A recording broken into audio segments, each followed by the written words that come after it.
You see, what the presence of God does is that it exposes a lot of things. If the presence of God comes down, if there is flesh, it will expose it. So flesh cannot glory in the presence of God. So when we're having a spiritual meeting, if you're a man of the flesh, you will not be able to connect.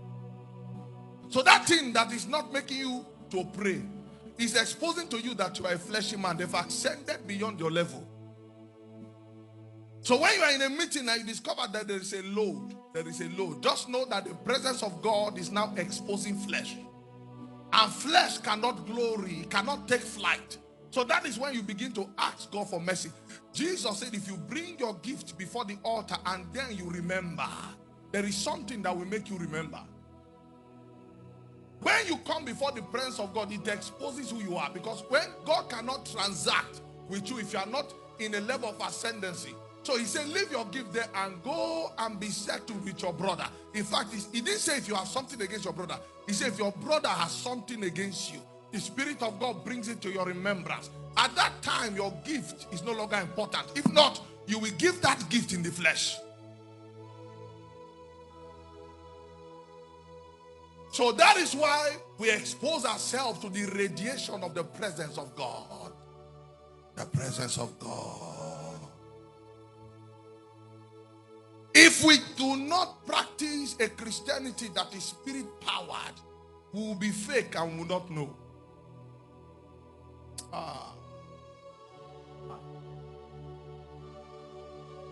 You see certain ministers standing on the pulpit on Sunday, and instead of them to be a messenger of light, they are a messenger of death. Because what they are communicating is from their head. It is not from the mouth of God. So at the end of the day, Christianity becomes a tradition. It's no longer a life. An organic life of God that springs from within. It's an organic life.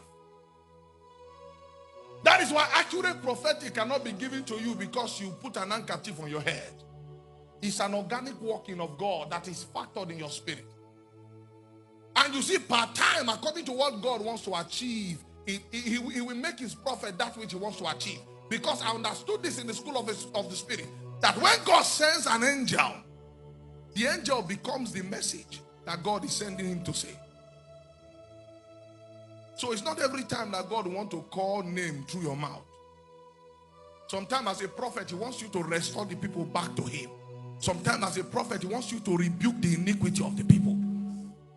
So that thing that makes you feel that if I don't call name and account number, that thing is error. You will begin to bow to what Aaron bowed to. And then your prophetic ministry will be determined by the people and not the flow of the Spirit of God.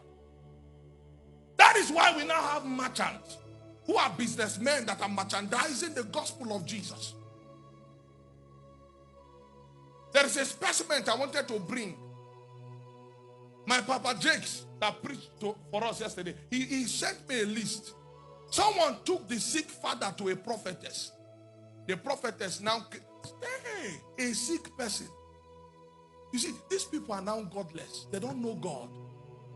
I told you people on the first day that the wolf wants to eat from the sheep. So when he sees the sheep, he wants to eat. Someone took the sick father to a prophetess. A prophetess that should be moved with compassion. What the prophetess did next was to go and create a list for family deliverance. And in that list, there is one bottle of beer. In that list, there is water yam and cocoa yam. I have the list in my phone. Then number 21 is seed for the prophetess. You see, they are merchants. The guy got angry and took his father from there. Guess what? The mother and the sister said, no, take her back to mama. You see, this generation is in darkness. So anything that looks like light, they will call it light. That is why the devil has mastered how to dress with light. So we no longer discern by how you appear. When we hear the voice, he said, my sheep hear my voice. They can masquerade with the garment of light, but they cannot have the voice of the shepherd.